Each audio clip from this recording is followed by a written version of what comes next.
Hello children, my self Abhishek Kumar Pandey.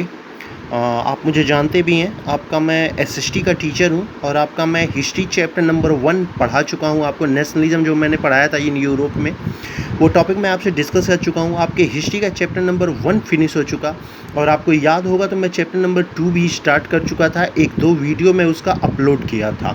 बीच में मेरी class रोक दी गई थी क्योंकि मैं 6 से 9 तक का क्लास ले रहा था। आज फिर से आपका एसएसटी का पोर्शन मैं स्टार्ट कर रहा हूं क्योंकि जैसा आपको सर ने बताया ही होगा 4 अगस्त से आपका एग्ज़ाम हो रहा है प्री क्वार्टरली का, और उसमें एसएसटी का पोर्शन आ रहा है जिसमें ज्योग्राफी का पहला चैप्टर आएगा, सिविक्स का भी पहला चैप्टर आएगा और हिस्ट्री का पहला चैप्टर मैंने कंप्लीट कर दिया है तो वो तो आएगा ही, और मैं कोशिश करूँगा सेकेंड चैप्टर भी कंप्लीट करने को, यानी 4 चैप्टर आपके एसएसटी से आएंगे। अगर मैं हिस्ट्री चैप्टर नंबर 2 आपका पढ़ा नहीं पाया तो 3 ही चैप्टर आपका एसएसटी से आएगा, एक हिस्ट्री से, एक ज्योग्राफी से और एक सिविक्स से। मैं कोशिश करूंगा कि हिस्ट्री के कम से कम 2 चैप्टर कंप्लीट हो जाए क्योंकि मैं चैप्टर नंबर 2 का हाफ आपको पढ़ा चुका हूं। क्लियर?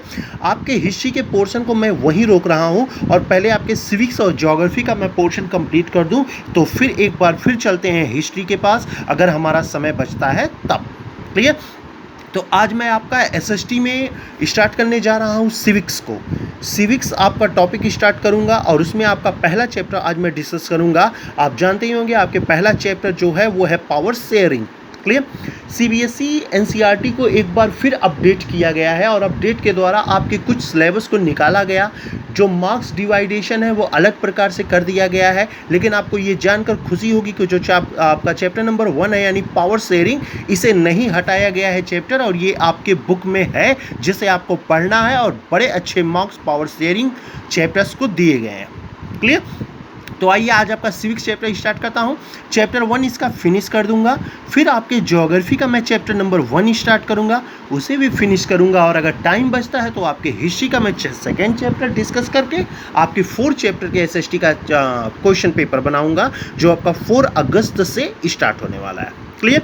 तो आइए स्टार्ट करते हैं चैप्टर के बारे में, जल्द से जल्द कंप्लीट करने की कोशिश करते हैं, लेकिन जल्दी के चक्कर में ये नहीं कि मैं आपका टॉपिक छोड़ दूंगा या फिर शॉर्टकट में पढ़ाऊंगा, ऐसा कुछ नहीं। आप खुद देखिए कि मैं आपके चैप्टर्स को कितना ब्रॉड एक्सप्लेन करता हूं और किस प्रकार से समझाता हूं आपको। क्लियर? एक एक टॉपिक लेते हैं, एक एक टॉपिक अच्छे से समझते हैं। क्लियर? जैसा आपको चैप्टर के नाम से क्लियर है, पावर शेयरिंग यानी पावर्स को क्या करना है, डिस्ट्रीब्यूट करना है, एक दूसरे से शेयर करना है। मैं सिंपल एग्जांपल लूँ किसी देश का या अपने ही देश का।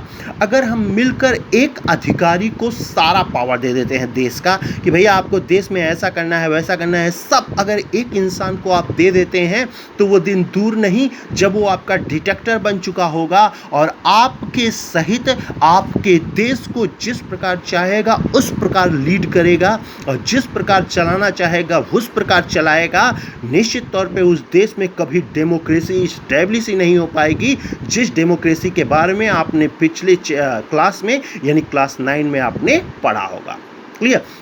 इसीलिए पावर दीजिए लेकिन पावर को शेयर करिए, यानी प्राइम मिनिस्टर को भी पावर है तो इस चीफ मिनिस्टर को भी पावर है, प्रेसिडेंट को पावर है तो वाइस प्रेसिडेंट को भी पावर है, यानी पावर शेयर करिए। चेक एंड बैलेंस, जहां चेक एंड बैलेंस होगा वहीं डेमोक्रेसी स्टैब्लिश हो पाएगी, नहीं तो डेमोक्रेसी एक आदमी को पावर देकर कभी स्टैब्लिश नहीं किया जा सकता, क्योंकि वो हो जाएगा डिक्टेटरिज्म, जैसे जर्मनी में हुआ है जर्मन तानाशाह हिटलर का, जो आपके हिस्ट्री में मैंने चैप्टर में डिस्कस किया था। क्लियर? तो पावर शेयर होना चाहिए डेमोक्रेटिक कंट्री में। सेंट्रल गवर्नमेंट पावरफुल है तो स्टेट गवर्नमेंट भी पावरफुल है, स्टेट गवर्नमेंट पावरफुल है तो ब्यूरोक्रेट्स भी पावरफुल है, ब्यूरोक्रेट्स पावरफुल है तो जुडिशरी भी पावरफुल है। यानी इंडिया में क्या है, पावर को शेयर किया गया है, इसलिए India is a biggest democratic country in the world. Clear? तो पावर शेयरिंग क्या है? Power sharing is a technique to share the power at different level. क्या है? एक प्रकार की टेक्निक है जो पावर को डिफरेंट लेवल पे शेयर करती है। It is an idea inculcated in democracy. बिना इसके किसी देश में कभी डेमोक्रेसी स्टैब्लिश हो ही नहीं सकती। यानी डेमोक्रेसी स्टैब्लिश करने के लिए किसी भी देश में पावर को शेयर करना जरूरी है। अगर पावर शेयरिंग नहीं होगा तो कभी डेमोक्रेसी उस देश में आएगी ही नहीं। क्लियर? तो it is an idea inculcated in democracy so that the power is not concentrated at one hand only and that different from can keep a check. यानी किसी एक के हाथ में पावर नहीं होनी चाहिए, पावर डिफरेंट फ्रॉम सबके कई सारे हाथों में होना चाहिए, यानी डिफरेंट लोगों के हाथ में होना चाहिए। And form can keep a check, और उनका चेक और बैलेंस होना चाहिए, यानी उसको चेक करने वाला उधर बैठा तो उसको भी चेक करने वाला कोई है, उसको भी चेक करने वाला कोई है। इस प्रकार पावर का शेयर किया गया, जैसे आपके इंडिया में किया गया लेजिस्लेचर, ब्यूरोक्रेट्स और जुडिशरी में। उसी तरह पावर शेयर करना किसी भी कंट्री के डेमोक्रेसी के लिए बहुत ज़्यादा ज़रूरी है, यानी डेमोक्रेसी तभी है जब पावर शेयरिंग सबसे ऊपर हो। क्लियर? तो आप समझ गए होंगे पावर शेयरिंग। जैसे इंडिया में है आपका central government, state government, judiciary, bureaucrats, हर एक आपका ग्राम पंचायत डिपार्टमेंट, नीचे हर एक जगह पावर शेयर किया गया है। इसी वजह से इंडिया में सबसे बड़ी डेमोक्रेसी मानी जाती है पूरे वर्ल्ड की। क्लियर? आइए लेते हैं इसके केस स्टडी को, जानते हैं पावर शेयरिंग के केस स्टडी को समझेंगे। और केस स्टडी समझेंगे हम दो कंट्री के एग्जाम्पल से। एक कंट्री है आपका बेल्जियम और दूसरी कंट्री है श्रीलंका। क्लियर? तो आप अगर वर्ल्ड मैप आपके पास है तो वर्ल्ड मैप निकाल सकते हैं, उसमें बेल्जियम कंट्री को निकालिए। आपके बुक में हो तो उसे भी देखिए, आप बेल्जियम कंट्री को देखिए, उसको मैं डिफाइन कर रहा हूँ। देखिए बेल्जियम की कैपिटल आपको पता है ब्रुसेल्स है। बेल्जियम की कैपिटल क्या है? ब्रुसेल्स। क्लियर? दूसरी बात, ब्रुसेल्स उसका कैपिटल है बेल्जियम का। फ्रेंच स्पीकिंग पीपल्स, यहाँ पे जो ब्रुसेल्स के नीचे का एरा है, उस एरा में विलोन रीजन उसको बोलते हैं। क्या बोलते हैं ब्रुसेल्स के नीचे वाले को? विलोन रीजन। विलोन रीजन में सबसे ज़्यादा फ्रेंच स्पीकिंग लोग हैं और टोटल पॉपुलेशन का लगभग 40% है। फ्रेंच स्पीकिंग पीपल कहाँ है? विलोन रीजन में। और पूरे बेल्जियम में लगभग 40% ऐसे हैं जो फ्रेंच भाषा बोलते हैं। एक वर्ड है बीच में ethnic composition. Ethnic composition means होता है समाज का डिवाइडेशन बेस्ड ऑन लैंग्वेज, भाषा के आधार पर समाज को तोड़ना, भाषा के आधार पर देश को तोड़ना। क्लियर? तो पूरे बेल्जियम में 40% कौन है? फ्रेंच स्पीकिंग लोग हैं। दूसरा एक और रीजन जो है, उस रीजन को हम क्या बोलते हैं? Flemish region. Clear? Flemish region में क्या है? डच का। यहाँ डच भाषा बोलने वाले लोग हैं और टोटल पॉपुलेशन में उनकी पॉपुलेशन कितनी है? 59%, यानी 61%। यानी बेल्जियम में मेजॉरिटी में है डच स्पीकिंग लैंग्वेज वाले 59%, और माइनॉरिटी में है आपके फ्रेंच स्पीकिंग बोलने वाले 40%। और कुछ जर्मन स्पीकिंग वाले हैं, और कुछ कौन है? German speaking. यानी बेल्जियम में 3 लैंग्वेज बोलने वाले हैं, फ्रेंच, डच और जर्मन। क्लियर? सबसे ज़्यादा आबादी किसकी? डच बोलने वालों की 60% लगभग। क्लियर? दूसरे पे कौन है? फ्रेंच वाले कितने हैं? 40% है। लेकिन जो बेल्जियम की राजधानी है ब्रुसेल्स, ब्रुसेल्स में सबसे ज़्यादा फ्रेंच बोलने वाले हैं, यानी 80% फ्रेंच हैं। एक बात फिर से बोल दूं, पूरे बेल्जियम में सबसे ज़्यादा पॉपुलेशन डच वालों की, लेकिन राजधानी कैपिटल ब्रुसेल्स में सबसे ज़्यादा लैंग्वेज बोलने वाले कौन है? फ्रेंच हैं। क्लियर? अब आप समझ सकते हैं कंट्राडिक्शन तो होना ही होना है, क्योंकि कैपिटल में माइनॉरिटी की संख्या मेजॉरिटी है और जो मेजॉरिटी की संख्या है वो माइनॉरिटी है, तो कन्फ्लिक्ट, कंट्राडिक्शन तो होना ही होना है बेल्जियम में। इसको आगे मैं डिस्कस करूंगा। ये ज्योग्राफिकल स्ट्रक्चर है बेल्जियम का, जिसे आपको ध्यान में रखना है।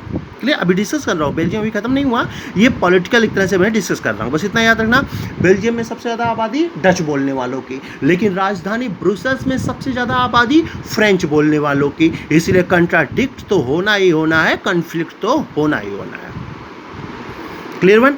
दूसरा केस स्टडी लेते हैं, और वो केस स्टडी लेते हैं श्रीलंका का। क्लियर? श्रीलंका में आपको पता होना चाहिए, यहाँ तो बहुत डिवाइडेशन है जिसकी कोई सीमा ही नहीं। यहाँ सबसे बड़ी जो पॉपुलेशन है वो है सिंघाला स्पीकिंग बोलने वालों की। यहाँ भी वही है, एथनिक कंपोजिशन, यानी भाषा के आधार पे बांटा गया है समाज को। तो सबसे बड़ी जो सोसाइटी है, सबसे बड़े हैं वो है सिंघाला स्पीकिंग वाले, लगभग 74%, 74% है। ठीक। दूसरी सबसे बड़ी पॉपुलेशन है तमिल स्पीकिंग वालों की, उसमें क्या है 18% तमिल लैंग्वेज बोलने वाले हैं, 18%। उसमें 13% श्रीलंकाई तमिल हैं और 5% इंडियन तमिल हैं।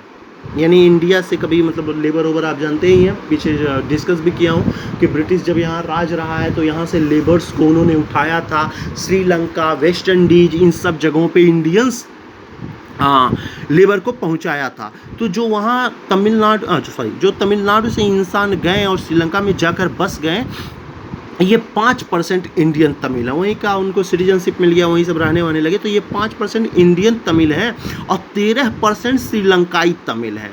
बाकी क्रिश्चियन है। क्रिश्चियन कितने हैं? लगभग 7% क्रिश्चियन हैं और बहुत सारे हैं। ये 5% जो इंडियन तमिल है, इसमें भी हिंदू है, कुछ मुसलमान है, कुछ आपके क्रिश्चियन है, इस 5% इंडियन तमिल बोलने वालों में भी। क्लियर? यानी यहाँ मेजॉरिटी किसकी है? सिंघाला स्पीकिंग वालों की, और माइनॉरिटी किसकी है? तमिलियंस तमिलियंस लैंग्वेज बोलने वालों की।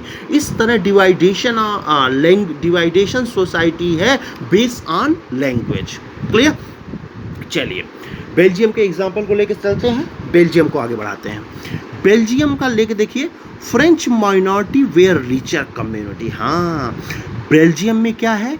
डच कम्युनिटी ज़्यादा जरूर है, लेकिन मैं अगर बेल्जियम में अमीरों की बात करूं तो फ्रेंच सबसे ज़्यादा, जो फ्रेंच स्पीकिंग वाले हैं ये सबसे ज़्यादा अमीर है। There was conflict between the two community 1990, 50 and 60। 1950 और 60 के बीच में डच और फ्रेंच के बीच में एक बहुत बड़ा कन्फ्लिक्ट क्रिएट हुआ, एक बहुत बड़ा एक तरह का संघर्ष शुरू हुआ, एक बहुत बड़ा स्ट्रगल शुरू हुआ। क्लियर? डच कह रहे हैं कि सबसे ज़्यादा बेल्जियम में पॉपुलेशन हमारी है, लेकिन सबसे ज़्यादा अमीर फ्रेंच को कैसे हैं, सबसे ज़्यादा पॉलिटी में फ्रेंच वासी क्यों हैं, फ्रेंच बोलने वाले क्यों हैं, ये हमें बर्दाश्त नहीं होता। इस प्रकार इन दो लैंग्वेज बेस्ड कास्ट में एक प्रकार का कॉन्फ्लिक्ट होने लगा, एक प्रकार का विरोध होने लगा। क्लियर?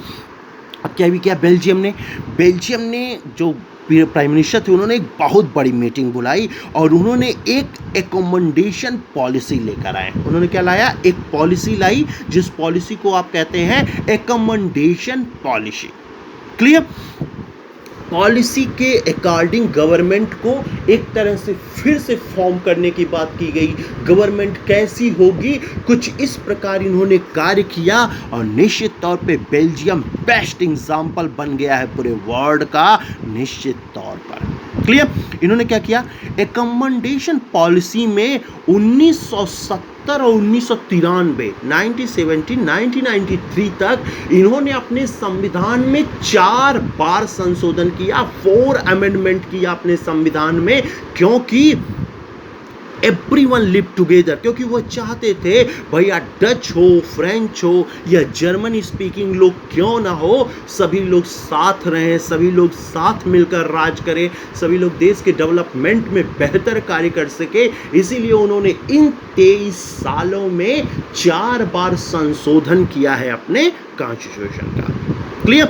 4 बार अमेंड करने का क्या फायदा? A power sharing arrangement in peace in country, no one community dominate. हाँ, इस अमेंडमेंट के जरिए उन्होंने सभी को पावर देने की कोशिश किया, चाहे वो जर्मन भाषी हो, चाहे फ्रेंच हो, चाहे डच हो, सबको पावर देने की बात कही। No one community dominate. उन्होंने ऐसी व्यवस्था की कि कोई एक कम्युनिटी, चाहे वो डच हो या फ्रेंच हो स्पीकिंग वाले हो, कोई एक कम्युनिटी दूसरे कम्युनिटी को डोमिनेट ना कर पाए और ना ही देश पर डोमिनेशन लगा सके।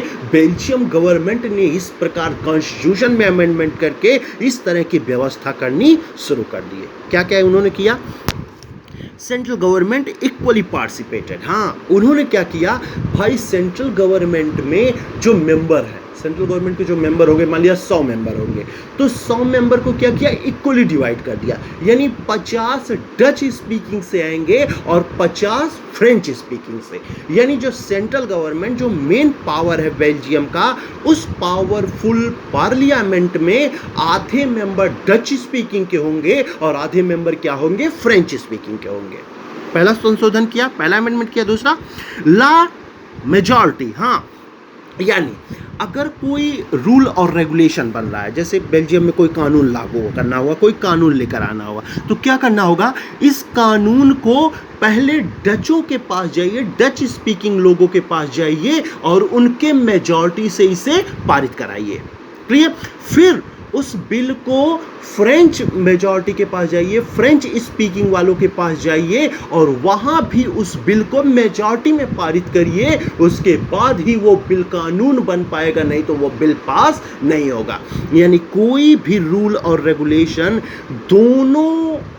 दोनों लैंग्वेज स्पीकिंग वालों में मेजॉरिटी से पारित कराना जरूरी है। अगर मेजॉरिटी से आप पारित नहीं करा पाते तो वो बिल, वो रूल और रेगुलेशन वही खत्म हो जाएगा और बेल्जियम में वो लागू नहीं होगा। क्लियर? तो आप देख सकते हैं बेल्जियम लैंग्वेज में कितना डिवाइडेशन, राष्ट्र कितना डिवाइड किया गया, कौन मेजॉरिटी कौन माइनॉरिटी आपने देखा। लेकिन बेल्जियम ने सोचिए एकमेंडेशन पॉलिसी में कितना बेहतर कार्य किया, कितना अच्छा सुधार किया कि बेल्जियम आज बेस्ट एग्जाम्पल बन गया है, आपके पावर शेयरिंग का बेस्ट एग्जाम्पल बन गया है कि किस प्रकार अलग अलग रिलीजन, अलग अलग लैंग्वेज होने के बावजूद किस तरह हम मिलकर सबसे बेहतर कंट्री बना सकते हैं। वो सबसे बेस्ट एग्जाम्पल बेल्जियम दे सकता है। क्लियर? सोचिए, गवर्नमेंट, सेंट्रल गवर्नमेंट जो फॉर्म होगा भाई, 50% डच, 50% फ्रेंच। कोई बिल पास होगा तो 50% डच के मेजॉरिटी में पारित करिए, यानी 26%। जाइए फ्रेंच में जाइए, फ्रेंच में भी 26% से उसे पारित कराइए। सोचिए कितना अच्छा बैलेंस किया इन्होंने गवर्नमेंट को, कितना अच्छा बैलेंस किया इन्होंने कंट्री को। और आज आप जानते भी हैं बेल्जियम एक रिचेस्ट कंट्री के रूप में इस्टेब्लिश है पूरे वर्ल्ड में। निश्चित तौर पे पावर शेयरिंग का इससे बड़ा एग्जाम्पल देखने को नहीं मिलता है। ठीक, आज आपका बेल्जियम के टॉपिक पे ही रोक देता हूँ। नेक्स्ट वीडियो में आपके श्रीलंका का भी ऐसे ही देखते हैं और श्रीलंका के पॉइंट से हम पावर शेयरिंग एक बार फिर समझेंगे कि किस प्रकार श्रीलंका में पावर शेयरिंग के द्वारा श्रीलंका को भी एक बेहतर सिटी बनाने, बेहतर कंट्री बनाए जाने की कोशिश की गई है। क्लियर? फिर आपको मैं बता दूं, आपका एग्ज़ाम 4 अगस्त से स्टार्ट होने वाला है। 100 मार्क्स के पेपर होंगे, 40 क्वेश्चंस आएंगे जिनमें 4 टॉपिक लिए जाएंगे, fill in the blanks, MCQ, true false और आपका 1 वर्ड आंसर। क्लियर? 4 टॉपिक से 40 क्वेश्चन, 100 मार्क्स का आपका पेपर होगा, 1 घंटे का। आपके लिए ये सबसे बढ़िया बेहतर अवसर है कि ना लॉन्ग क्वेश्चन आएंगे ना शॉर्ट क्वेश्चन आएंगे, वेरी शॉर्ट आएगा, फिल आएगा, ट्रू फॉल्स आएगा और MCQ आएगा। यानी इस बार बहुत बढ़िया चांस है कि आप फुल बाई फुल मार्क्स निकाल सकते हैं, चाहे वो किसी भी सब्जेक्ट की बात क्यों ना की जाए। क्लियर? आपके SST का मैंने पोर्शन बता दिया। सिविक्स का चैप्टर नंबर 1, ज्योग्राफी का चैप्टर नंबर 1, हिस्ट्री का चैप्टर नंबर 1 फिक्स हो चुका है, लेकिन हिस्ट्री का चैप्टर नंबर 2 मैं 2-4 दिन में आपको बताऊंगा। तब तक आप SST के 3 चैप्टर का प्रिपरेशन शुरू कर दीजिए। क्लियर?